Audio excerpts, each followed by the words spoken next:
Morning बच्चों, आप लोगों को पता होगा कि 30% कोर्स हम लोगों का डिडक्ट हो गया है। तो आज हम लोग 4 चैप्टर स्टार्ट करेंगे। Computer network.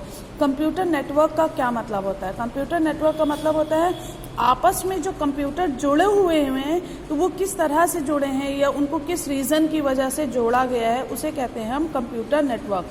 कंप्यूटर नेटवर्क में हम अपनी जो फाइल्स डेटा एक दूसरे को आसानी से सेंड कर सकते हैं, भेज सकते हैं। जो भी हमारे पास चीज़ें हैं या हम अपनी जो इन्फॉर्मेशन है उसको शेयर कर सकते हैं। तो ये होता है हमारा कंप्यूटर नेटवर्क। अब कंप्यूटर नेटवर्क के लाभ, सबसे पहला लाभ ये होता है कि डेटा जो जाता है वो बहुत स्पीड में जाता है, जल्दी से हमने भेजा और तुरंत डेटा चला जाता है। उसके बाद है साधनों का साझा, रिसोर्स शेयरिंग। जो भी जैसे हमारे पास ऐप है या कुछ भी है, प्रिंटर्स हैं या हमारे पास स्कैनर है, हम एक ऑफिस में अगर 10 स्कैनर लगाने की ज़रूरत नहीं है। हम नेटवर्किंग के थ्रू एक स्कैनर को 12, 16 या जितने भी कंप्यूटर से आपस में जोड़ सकते हैं, जिससे हमारे खर्चे भी कम हो जाएंगे और हम लोग आसानी से एक ही चीज़ को सारे कंप्यूटर आसानी से यूज़ कर सकते हैं।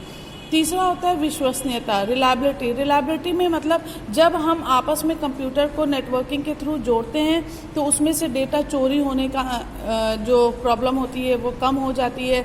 उसका बैकअप दूसरे कंप्यूटर पे रहता है। अगर एक कंप्यूटर ख़राब हो जाता है तो दूसरे कंप्यूटर पर उसका बैकअप हमें आसानी से मिल जाता है। तो ये सारे फ़ायदे हमको होते हैं। अब नेटवर्क के क्या क्या साधन होते हैं? जब कंप्यूटर नेटवर्किंग में किसी भी कंप्यूटर नेटवर्क के न केवल हार्डवेयर की साझेदारी होती है, विभिन्न प्रकार के सॉफ्टवेयर का भी सामूहिक एवं अधिकृत प्रयोग किया जाता है।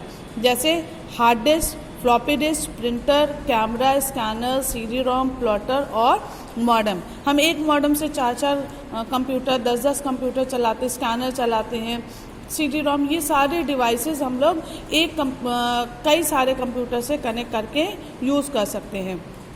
कंप्यूटर नेटवर्क में प्रयोग होने वाले कंप्यूटर एवं उपकरणों का एक विशेष स्थान है एवं उपयोगिता होती है तथा उसी प्रकार नामांकन भी किया जाता है जो निम्नलिखित है। पहला होता है प्रोटोकॉल।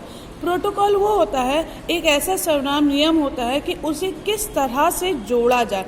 मतलब जो कंप्यूटर्स आपस में जोड़ रहे हैं, नेटवर्क कर रहे हैं, साझा कर रहे हैं नेटवर्क, वो किस प्रकार से जोड़ा जाए उसे हम कहते हैं प्रोटोकॉल। दूसरा होता है क्लाइंट। क्लाइंट जो उस सुविधा को या उस नेटवर्किंग का इस्तेमाल कर रहा है उसे हम कहते हैं क्लाइंट।